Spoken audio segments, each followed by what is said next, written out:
Hello everyone and welcome to this video on Frankenstein, and today we're looking at analysing some of the quotations from the letters and chapter 1 of Frankenstein and seeing what they say about kind of key characters in there.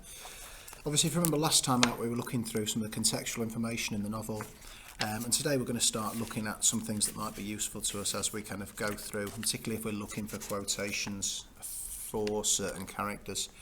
So we start with letter 1. There's no page number here, helpfully. And as we're kind of going through Frankenstein, I want you to think in your exam, you will always get given an extract from the text, probably about a page, maybe a little bit less. Certainly one of the kind of extended paragraphs that Shelley tends to do there is probably a good kind of size. So it may well be that as we're annotating, there are certain things that would be useful to talk about if that came up in the exam. It may be there are some key quotations that you need to learn for a certain character. And obviously in the letters we're dealing with Robert Walton, and Walton is important for a couple of reasons. First of all, he is a frame character to frame Victor Frankenstein and the creature's narrative. He adds a sense of credibility to them there as well, and he also acts as a bit of a foil for Victor Frankenstein in the way that Henry Clerval does later on, and he introduces some character traits that we see in Victor Frankenstein. So, starting on letter 1, of course, which is where he talks about why he wanted to do his journey to the North Pole, what he's going to do. And here he mentions this idea: he wants the wondrous power which attracts the needle. He shall satiate my ardent curiosity, and you cannot contest the inestimable benefit which I shall confer on all mankind. This is Walton talking here, and he's talking about how if he can find a passage to the North Pole, he will have wondrous power of the North Pole, because people believe they could harness the kind of magnetic energy there to benefit mankind. Ardent curiosity. Victor Frankenstein himself has an ardent curiosity for scientific knowledge, and Walton's is for exploration. And both Victor and Walton think they can bring kind of some benefit to mankind as well there. So this is Walton in letter 1, and he's talking about why he wanted to make the voyage. And obviously then in letter 2 there's a kind of a bit of a change in tone, and he's moved on a little bit. Time has elapsed and he now feels lonely. He's surrounded by the crew who would have kind of, labouring class sailors. He mentions the master and everyone, but this idea that he has no one near me, gentle yet courageous, possessed of a cultivated as well as a capacious mind, whose tastes are like my own to approve or amend my plans. Walton wants a fellow noble person, and we look at that in a moment, to be his companion, because he's gone about a long journey. This would have taken months and months and months, unlike today. And he wants a friend. He wants more than just a friend. He wants a kind of a knowledgeable, intelligent, upper class friend, rather than these kind of rough labouring sailors that he's stuck with there. And it perfectly introduced Victor Frankenstein, who arrives and who Walton then starts to see as an equal, and kind of give credence to his ideas. And then 3, of course, what can stop the determined heart and resolve? Well, this is a short letter just talking about how the voyage is progressing there towards the North Pole. But this idea, he is determined and resolved to do what he's going to do, in the same way that Victor Frankenstein was determined and resolved to create life at all costs. And people like that are quite dangerous in society. And letter 4 is where everything starts to escalate. First of all, we've got a being which had the shape of a man, but apparently of gigantic stature. And it's interesting that when we first meet the creature, he's described as a being which had the shape of a man, almost in kind of human forms, but apparently of gigantic stature, until he was lost. This is the first time the creature is introduced in the novel, and it's interesting that he was lost. Obviously, he is physically lost among the distance inequalities of the ice. He escapes on his sled into the kind of the mists of ice and snow in the North Pole. But think about that word lost metaphorically. At the end of the novel, he is lost in darkness and distance, and here he was lost. Is this idea that he's lost because he can't fit in with the rest of humanity. He's an outsider. He appears individually in this scene, isolated from humanity. Is he lost without a kind of a parent to guide him? And the word lost is quite a good one, because it reoccurs right at the end to describe the creature's death, whether we believe he dies or not. But this idea that he's lost among distance from humanity as well. So as well as a physical being lost in the eye, he is metaphorically lost as well.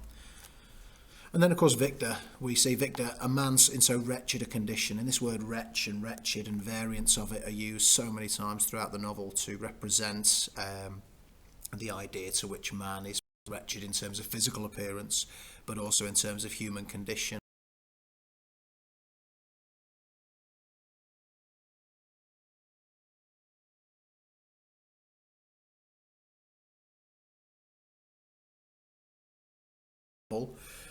And to what extent is the creature a creature? The creature is created, obviously, and murders, but shows human compassion in the way that Victor does. So this idea of man versus creature, it's not context, but it is an idea that you can discuss as part of context.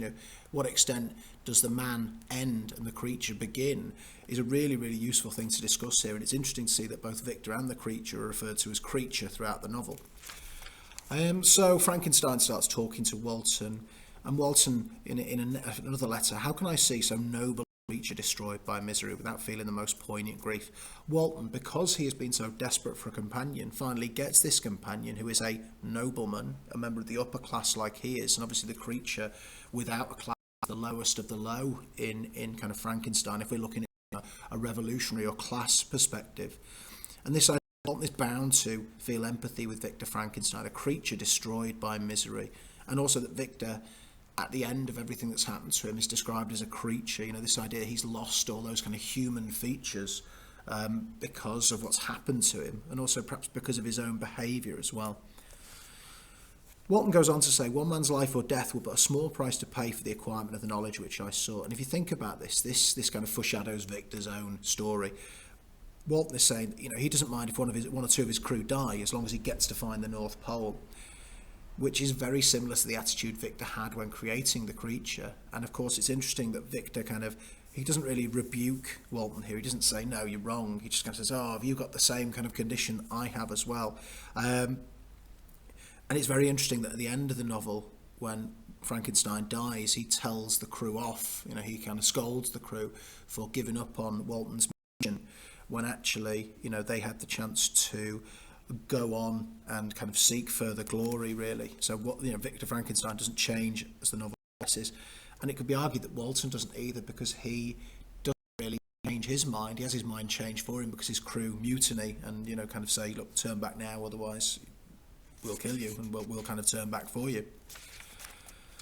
And finally, Frankenstein starts to talk. I once had a friend, the most noble of human creatures. This idea, this Henry Clerval who he's referring to here, and he kind of rejects Walton's friendship because he doesn't want to kind of another person close to him to die.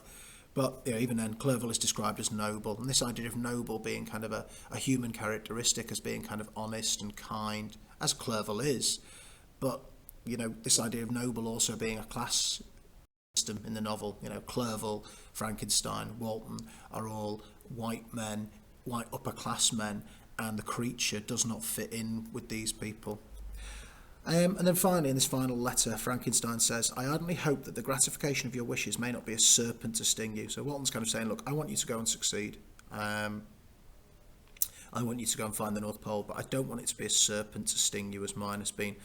And Frankenstein acknowledges there that, through the use of serpent, Shelley's kind of basically foreshadowing what is going to come later on in the novel to Victor. This idea that his family are going to be killed by the creature, by his creation, which has stung him.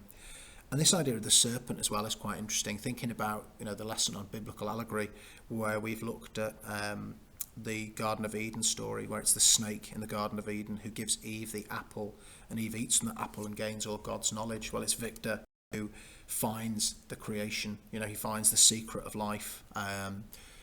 He finds that he can create, and he does create, and in a way that God would, and obviously he deserves to be punished for that. And the deaths of his family are kind of part of that. The sting there is a deserved sting there.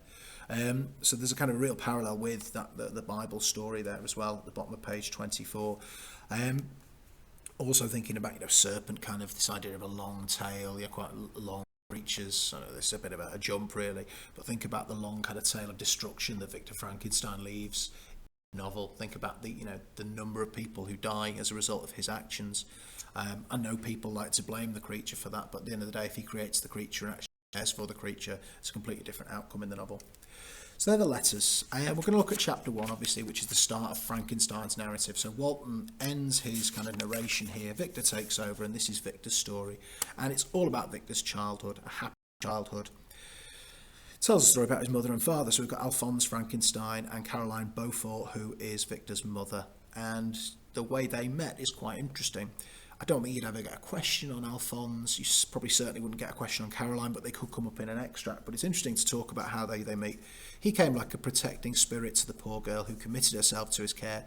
2 years after this event, Caroline became his wife. Now, obviously, it tells us on page 26 here that what happens is that Victor Frankenstein, his father, Alphonse Frankenstein, goes to see his friend Beaufort. Beaufort's living in poverty, takes his daughter, looks after her, but then they become married. And this idea of protector, like a protecting spirit, the simile to describe Alphonse Frankenstein here.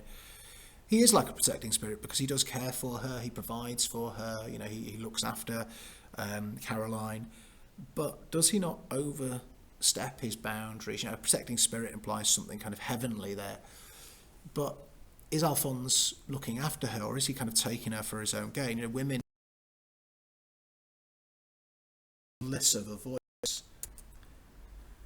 And so it's this idea that does he kind of overstep those boundaries of being a god? And Alphonse benefits from this here. And think about it, this is Victor's mother and father. Victor sees from his father, Victor learns from his father that he can take whatever he wants. And, the creature learns from his father, Victor Frankenstein, nothing but cruelty. So this idea of parenthood is quite important in the novel, and it's introduced very early on through Alphonse's treatment of Caroline. It's not just a kind of a love story. They do love each other, obviously, but there is this element of somebody acting outside their powers for personal gain. And then carrying on from chapter 1, this is a kind of a key quotation for me. If you get a question on Victor Frankenstein, who does come up quite often, I was their plaything and their idol. Victor knows that to his parents, he is their plaything. He is something they have created for fun. Think about the creature as well, and the parallels there. And their idol. So rather than a kind of a child looking up to their parents, the two parents worship Victor as some kind of idol, and an idol is another name for a god here. So it's no wonder that Victor gets this egotistical sense of self as the novel progresses, because his parents hero worship him as the novel kind of begins. He is also seen as the innocent and helpless creature bestowed on them by heaven, whom to bring up to good. Think about the parallels between Victor and the creature. In the exam, if you've got a question on Victor, it's impossible to write about Victor without talking about the creature, and vice versa. If you've got a question on Victor here, look, his childhood, he's seen as an innocent and helpless creature. In exactly the way that the creature is an innocent and helpless creature when he's created, bestowed on them by heaven, Victor's powers kind of overreaching heaven, whom to bring up to good.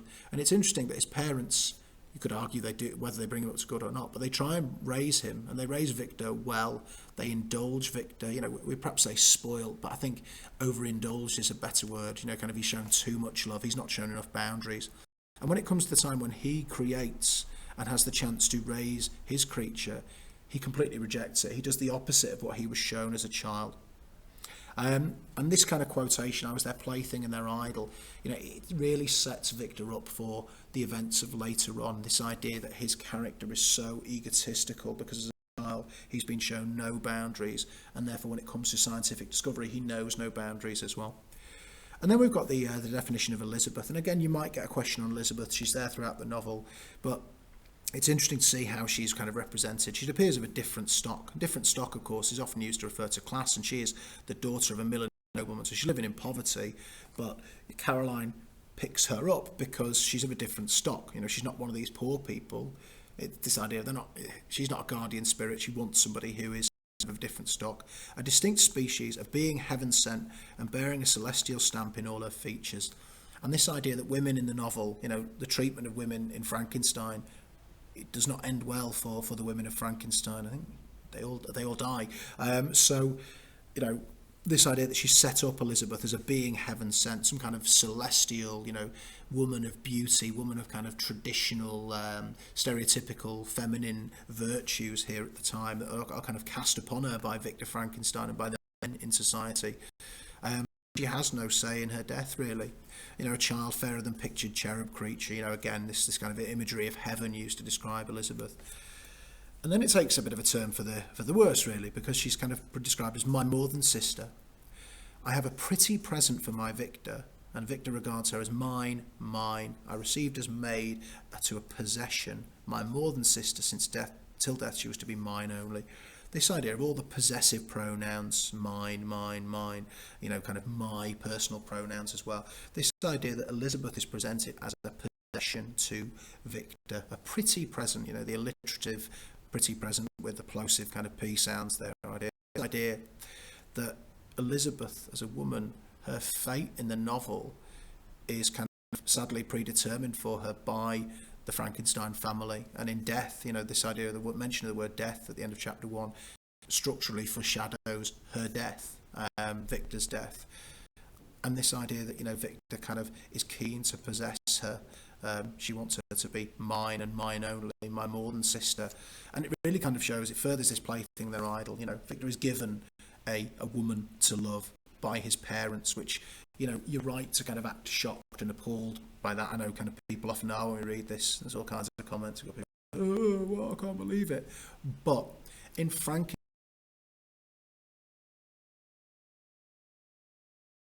adopted, so there's no kind of blood relation there. But even so, the power dynamics of this relationship are such that the Frankenstein family take Elizabeth and give her to Victor. And it's this decision, this kind of,